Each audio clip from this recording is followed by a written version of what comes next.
Mbak Dewi Persik itu hanya minta didoain aja.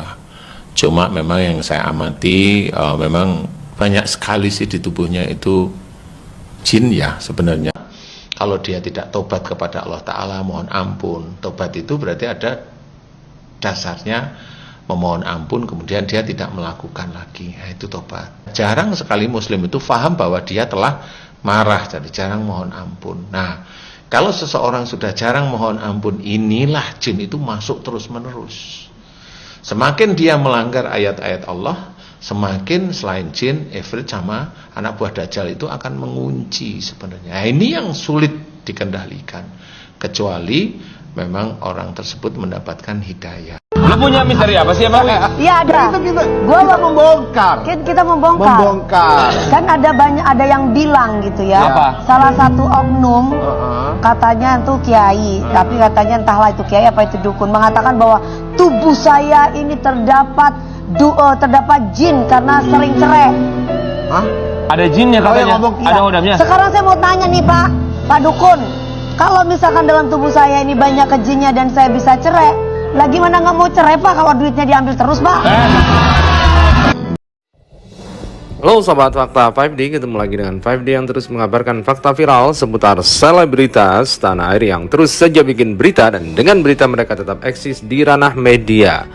Ya, makin panas saja Dewi Persik yang sekarang berseteru dengan mantan suami yang pertama, yaitu Saipul Jamil, yang makin heboh di sosial media.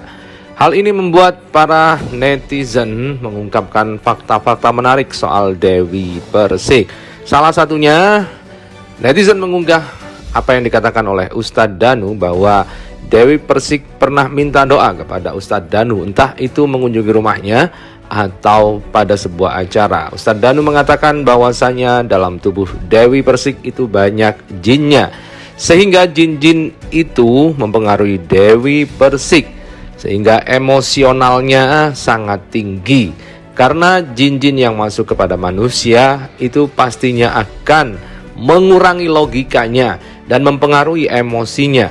Sehingga seperti sosok Dewi Persik ini, karena dia sudah cerai 3 kali dan sering emosional, Ustadz Danu mengatakan bahwasanya Dewi Persik ini banyak jin yang masuk ke dalamnya. Hal ini mungkin karena temperamen Dewi Persik yang panas dan suka emosional. Ustadz Danu juga mengatakan bahwa Dewi Persik seharusnya harus tobat dan mengakui kesalahannya. Artinya menyadari bahwa dia punya emosi yang sangat tinggi dan tidak justru melampiaskannya kepada orang lain. Namun ternyata Dewi Persik juga tidak terima karena dia dikata-katai seperti itu.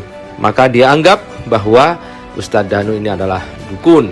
Sementara itu, Ustadz Danu sendiri adalah seorang ustadz yang sering muncul di berbagai televisi termasuk MNC TV. Ustadz Danu ini adalah seorang ustadz dari Jawa Timur yang biasanya dia memberikan pengobatan soal masalah psikologi dan hati. Ustadz Danu sering menghubungkan bagaimana seseorang itu mengalami sakit. Hal itu disebabkan oleh penyakit hati yang dibawanya, dan juga dikarenakan oleh beberapa makhluk-makhluk halus yang merasukinya.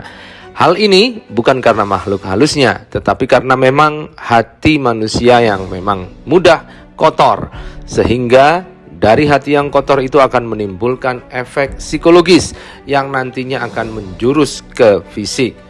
Ustadz Danu memang spesialis, dia akan mendoakan orang-orang yang merasa punya sakit parah. Setelah didoakan Ustadz Danu dan orangnya biasanya mau bertobat, maka penyakitnya ini berangsur-angsur akan pulih. Ustadz Danu juga mempunyai ilmu supranatural, sehingga dia mengatakan bahwa dia bisa melihat apakah dalam diri seseorang ini ada makhluk halus yang mengganggu atau tidak, baik itu muncul dari dalamnya atau dikirimkan oleh orang lain. Namun Dewi Persik dalam sebuah acara menolak hal itu dan mengatakan bahwa alasan perceraiannya bukan karena dia punya banyak jin di dalam dirinya, tetapi alasan perceraiannya adalah karena dia tidak dipenuhi secara ekonomi, secara psikologis, ataupun secara biologis. Nah, berikut ini apa yang dikatakan oleh Ustadz Danu dan beberapa bantahan dari Dewi Persik. Jangan lupa like, subscribe, and komennya ditunggu, dan selalu ada doa dalam setiap lentikan jarimu. Mbak Dewi Persik itu hanya minta didoain aja. Cuma memang yang saya amati, memang banyak sekali sih di tubuhnya itu jin ya sebenarnya. Jin dari mana? Yang saya amati itu insya Allah dari kecenderungan agresifnya dengan emosional. Nah, dari titik itu banyak jin yang masuk. Nah, jin yang masuk ini bukan akan menjadikan seseorang itu tambah untung, bukan, malah tambah bermasalah lagi dengan keagresifan sifatnya. Bisa aja sifat tersinggungnya juga lebih tinggi lagi. Jadi seperti itu.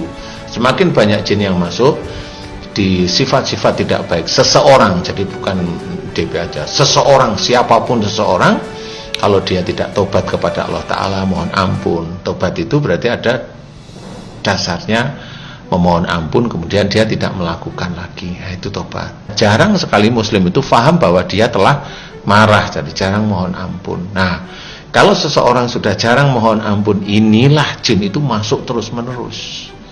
Semakin dia melanggar ayat-ayat Allah, semakin selain jin, ifrit sama anak buah dajjal itu akan mengunci sebenarnya. Nah, ini yang sulit dikendalikan, kecuali memang orang tersebut mendapatkan hidayah.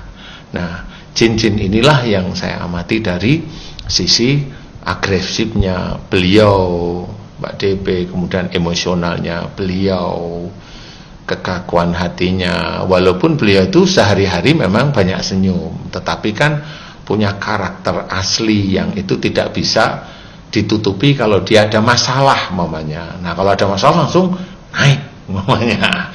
Ada masalah kesinggung, naik.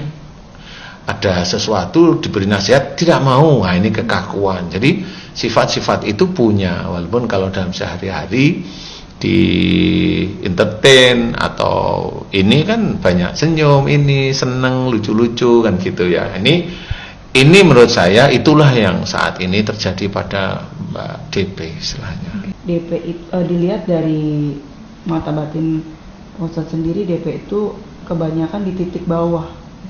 Nah, benar apa enggak sih? Atau mungkin apa aja sih yang ada gitu, jin-jin seperti apa sih? Biasanya di titik bawah itu biasanya itu nanti di daerah organ kewanitaannya itu bermasalah. Karena kan orang emosi marah nih. Marah ini di mulut nih. Nanti memang mulutnya aman aja, tapi rahimnya nggak aman. Makanya kalau ini kan keluar terus nih. Nah, itu biasanya besok kalau punya suami, mohon maaf nih, kalau dia berhubungan suami istri, itu sperma dikeluarin oleh mulut yang bawahnya, karena ini ikut nyemprot terus, jadi nggak mau nerima. Makanya seperti itu bisa, orang-orang yang punya tipikal wadah itu biasanya belum dikasih ngomongan itu. Kayak umpamanya kalau ada sihir, saya bantu, saya selesaikan. Tetapi kan di luar sihir kan saya bisa memahami bahwa di tubuh ini banyak yang sebenarnya bukan sihir, banyak yang jin dari sifat. Arogan itu jin sifatnya arogan, semaunya sendiri ya, jinnya semaunya sendiri, mau menang sendiri ya itu. Nah, itu nggak bisa diputus kecuali dia tobat kepada Allah Ta'ala, seperti itu.